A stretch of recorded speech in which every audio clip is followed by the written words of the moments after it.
हमारे साथ दो खास मेहमान इस वक्त मौजूद हैं। आप देख रहे हैं बीजेपी की तरफ से प्रवक्ता शलभमणि त्रिपाठी हमारे साथ हैं, समाजवादी पार्टी के प्रवक्ता दीपक रंजन हमारे साथ हैं। बहुत स्वागत आप दोनों का और आप दोनों को होली की ढेर सारी शुभकामनाएं एबीपी न्यूज की ओर से। लेकिन शलभ जी, आपके साथ शुरुआत करूंगी। सर, ये होली के मौके पर जिस तरीके से सियासत रंग में भंग डालने का काम कर रही है, इसकी जरूरत थी क्या? रोमाना जी, होली की बहुत मंगल कामनाएं आपको और मेरी पूरी देवरिया की जनता की तरफ से, महान जनता की तरफ से, आपके एबीपी न्यूज नेटवर्क को और हमारे दीपक भाई जो बैठे हैं इनको भी, इनके पूरे परिवार को, इनकी पार्टी के लोगों को भी बहुत शुभकामनाएं। हम सब भी होली के रंग में डूबे हुए हैं। लेकिन आपने जो सवाल पूछा, देखिए कष्ट इसी बात है रोमाना जी की विवाद जो खड़ा होता है वो होली पर ही क्यों खड़ा होता है, विवाद जो खड़ा होता है वो दीपोत्सव पर ही क्यों खड़ा होता है।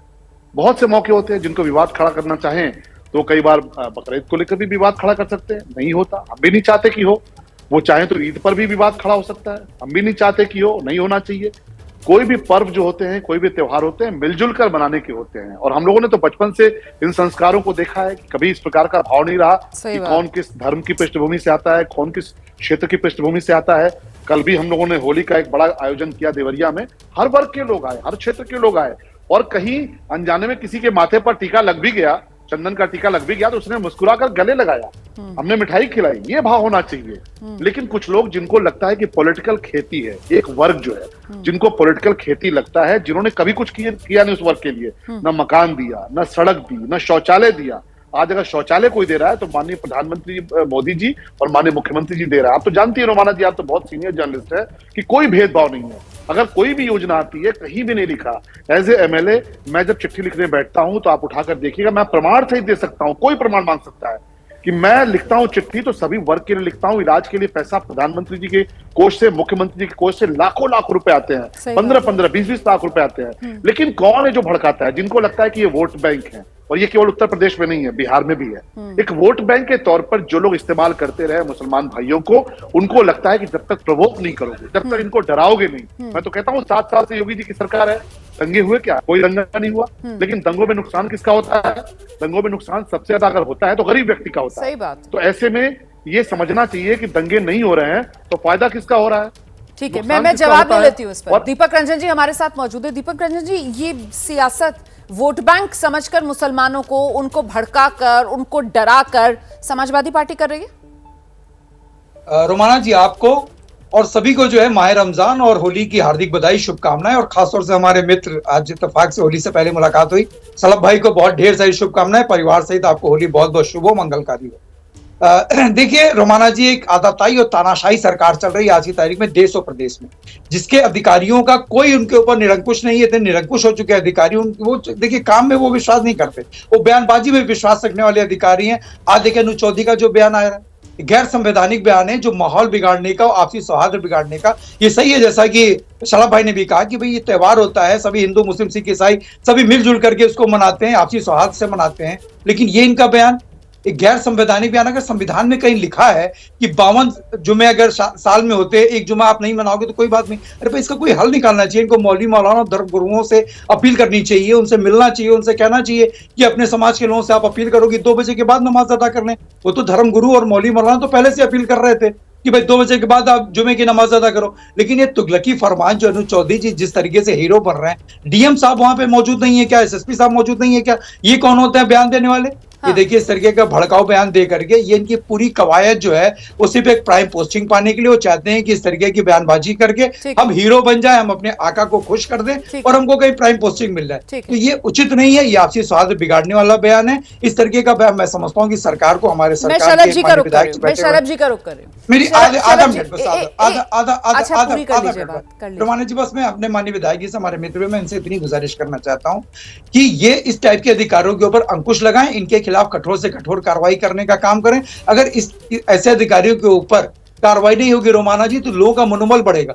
आज अनु चौधरी ने कल कहा है, कल कोई और कहेगा, परसों कोई और कहेगा। इनके माननीय सांसद लोग किस तरीके के बयानबाजी कर रहे हैं। माननीय संजय निषाद जी शायद भूल गए कि समाजवादी पार्टी ने उनको, उनके बेटे को पहली बार गोरखपुर से विधायक सांसद बनाने का काम किया था। उनको सभी वर्ष सभी समाज के लोगों ने उनको वोट दिया। अब वो कह रहे हैं कि जिसको ना होली मनानी हो बाहर चला जाए, यहाँ चला जाए, वहां चला जाए। ठीक है सर, ठीक है, मैं जवाब देती हूँ। शलभ जी, इससे शायद आप भी इत्तेफाक रखेंगे कि इस बार हल जो है वो तो निकल गया सर, और हर बार जो बात आप कह रहे थे, हम लोग सब अपने अपने बचपन से देखते आ रहे हैं कि कभी किसी तरीके की कोई दिक्कत नहीं होती है, सबको मजा ही आता है। होली के त्योहार पर हर कोई रंग खेलना चाहता है, और फिर जब मुस्लिम पर्व ईद आती है तो सब कोई गले मिलते हैं सर, किसी को कोई परहेज नहीं है एक दूसरे के साथ। लेकिन ये इस बार जिस तरीके की बयानबाजी शुरू हुई, वो सीओ संभल अनुज जी, उनके उस बयान से शुरू हुई कि साहब अगर आपको डर है तो आप घर में रहें। मतलब पुलिस का काम है यहाँ पर कानून व्यवस्था बनाकर रखना, और वो अपनी जिम्मेदारी से पल्ला झाड़ते हुए नजर आते हैं। वो एक ऐसा बयान दे देते हैं जिससे लगता है कि वो एक समुदाय को कहीं ना कहीं उसको टारगेट कर रहे हैं, ऐसा संदेश जाता है। उसके बाद आप देखिए कि दर्जा प्राप्त मंत्री हैं रघुराज सिंह जी, वो आते हैं सामने, उनकी तरफ से और सुझाव के जरिए सुलगाने वाला बयान दिया जाता है। वो कहते हैं कि जैसे आपकी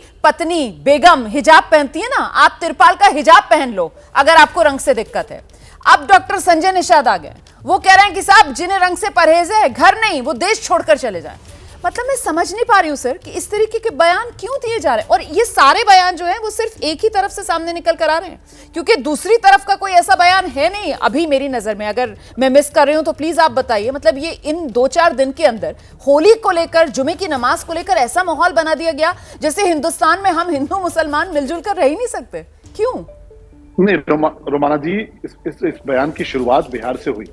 बिहार में तेजस्वी यादव ने जिस प्रकार से भड़काने का काम किया, जिस प्रकार के शब्दों का प्रयोग किया, शुरुआत वहां से हुई। और मैं तो कहता हूं, बड़ी बड़ी जिम्मेदारी से कहता हूं कि 7 साल से ऊपर होने जा रहे हैं। माननीय योगी जी की सरकार है उत्तर प्रदेश में, कई ऐसे मौके आए जब हिंदू भाइयों का भी त्योहार पड़ा, मुसलमान भाइयों का भी त्योहार पड़ा, और कहीं आपने देखा होगा कि कहीं कोई भेदभाव नहीं हुआ, बड़ी शांति से सब कुछ गुजरा। हम तो बड़े दावे के साथ कहते हैं कि जितनी दीपावली पर बिजली मिलती है उतनी ईद पर बिजली मिलती है उत्तर प्रदेश में। जितनी सफाई दीपावली पर, होली पर होती है, उतनी सफाई ईद पर होती है। दीपक भाई हमारे बहुत अच्छे मित्र हैं, देवरिया में इनका बहुत वक्त गुजरा है, लेकिन जरा मुझे आप बताइए ना, 2017 के पहले क्या कांवड़ यात्रा निकल पाती थी? क्या कांवड़ यात्रियों का इस प्रकार से सम्मान होता था? लाठियां बरसती थी। हम लोगों ने देखा है कि कांवड़ यात्री निकलते थे, उन पर लाठियां बरसती थी। चलिए कांवड़ यात्रा से आगे बढ़िए, पंचकोशी की परिक्रमा होती थी, उसको प्रतिबंध कर दिया समाजवादी पार्टी की सरकार ने। और आप देखिए, मैं नाम नहीं लेना चाहूंगा, इनकी पार्टी के बड़े नेता कहते थे कि मुझे 5 बार गोली चलवानी पड़ती, मैं गोली चलवाता। आप जरा रोमाना जी मुझे बताइए कि जो लोग मारे गए, जिनके घर के लोग मारे गए, बेचारे सीधे साधे लोग जिनके हाथों में लाठियां भी नहीं थी, जो मारे गए, उनके परिवारों पर क्या बीतती होगी जब इस देश के एक बड़े नेता कहते हो कि मुझे 10 बार गोली चलवानी पड़ती, मैं गोली चलवाता। आप जरा मुझे बताइए, मुख्यमंत्री आवास सबका होता है, मुख्यमंत्री तो सभी के होते हैं, किसी पार्टी के हो। मुख्यमंत्री आवास में केवल रोजा इफ्तार की दावत होती थी। आप मुझे एक उदाहरण बता दीजिए कि कभी मुख्यमंत्री आवास में उत्तर प्रदेश में 2017 के पहले आपने दीपोत्सव देखा हो? शरद भाई, मैं आपसे पूरी तरीके से सहमत हूं। मुझे तो 2013 में मुजफ्फरनगर के दंगे भी याद हैं, जहां पर मुआवजे का ऐलान सिर्फ और सिर्फ एक ही समुदाय की तरफ से किया गया था, और यही समाजवादी पार्टी जो है वो सत्ता में थी। हम सब ने देखा, और हम सब पत्रकारिता करते हैं तो सबने उसका पुरजोर तरीके से, एक तरीके से विरोध भी किया था, और इसको लेकर सवाल भी पूछे थे। लेकिन मेरा सवाल आज पर है, ये अभी जिस तरीके से होली को लेकर बयान दिए जा रहे हैं, मतलब ये मंत्री हैं सर, यूपी सरकार के मंत्री हैं। मेरी तो बात हुई, मैंने तो वो रघुराज जी से सवाल जवाब भी किया, और उनसे बात करके मुझे तो ऐसा लगा जैसे ये दिखास और छपास की बीमारी से ग्रसित है। मतलब सस्ती लोकप्रियता हासिल करने के लिए वो ऐसे मखौल सा उन्होंने बना दिया पूरी की पूरी बात का कि वो सिर्फ शायद चमकने के लिए इस तरीके के बयान दे रहे हैं। क्या ऐसे बयानों पर रोक नहीं लगनी चाहिए? मैं बहुत जिम्मेदारी वाला सवाल आपसे पूछ रही हूँ जी। रोमाना जी, दर्जा प्राप्त राज्य मंत्री का जो बयान है, मैं नहीं मानता, मैं आपसे जिम्मेदारी से कह रहा हूँ, आप बहुत सम्मानित एंकर हमारी हैं, मैं नहीं मानता कि वो किसी हमारा, हम सबका सामूहिक बयान है। वो उनका व्यक्तिगत बयान है, और हम नहीं इस प्रकार के शब्दों से हम नहीं जुड़ते हैं। लेकिन संजय निषाद जी ने जो कहा है, संजय निषाद जी की भावना को समझिए। संजय निषाद जी कैबिनेट मंत्री हैं और एक बहुत गरीब परिवार से आते हैं, निषाद समाज से आते हैं, मछुआरे समाज का नेतृत्व करते हैं। उनका ये कहना, भाई देखिए, उन्होंने बहुत अच्छी बात कही कि हम मिलजुल कर त्योहार बनाते हैं, क्या गलत कहा? उन्होंने कहा सबको मिलजुल कर ईद मनानी चाहिए, होली मनानी चाहिए, और उन्होंने कहा जिनको पर्वों से, त्योहारों से जिनको समस्या है, वो चाहे तो देश छोड़ के चले जाएं। देखिए, ये कौन भड़काने की कोशिश कर रहा है, ये आपको भी पता है।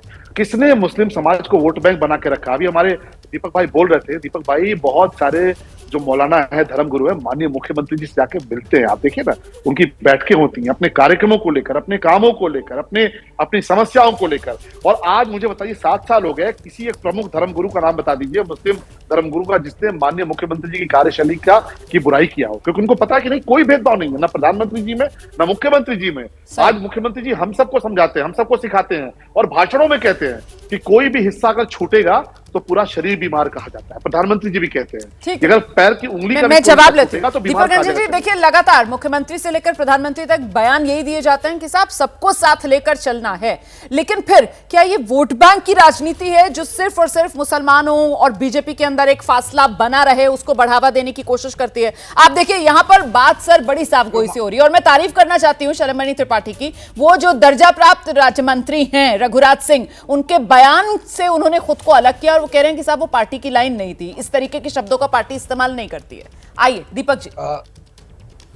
देखिए रोमाना जी, जिस दिन अनिल चौधरी ने ऐसा बयान दिया था, क्योंकि वो अधिकृत नहीं इस बयान देने के लिए, भाई आप पीस कमेटी की बैठक बुला करके आप उनसे बातचीत कर, अगर उसी दिन उनके ऊपर कार्रवाई हो जाती ना तो इस तरीके की बयानबाजी नहीं होती, सारे इस तरीके के बयानों पे ब्रेक लग गया होता, लेकिन उन्होंने कोई कार्रवाई नहीं की। आज की पर सर तारीख में इसका दूसरा पहलू ये भी है ना कि हो सकता है जो शरारती तत्व हैं उनके हौसले बुलंद हो जाते हैं सर, उनको लगता कि अब वो कुछ भी कर सकते हैं, कानून व्यवस्था बनाए रखने की जिम्मेदारी फिर सर आप ही लोग, अगर कुछ अप्रिय घटना घटती सर तो आप ही लोग फिर ये नहीं कहते कि कानून व्यवस्था बनाए रखने की जिम्मेदारी सरकार की, प्रशासन की क्यों नहीं सकती की? जी रोमाना जी, आप कार्रवाई करते हैं ना, बयानबाजी से आप लॉ एंड ऑर्डर को मेंटेन कर लेंगे। हाँ। बयान देकर के और आपने भड़काया, जिस दिन से आप बयान दिया आप खुद आप देख लो कितनी डिबेट्स इस पे हो चुकी।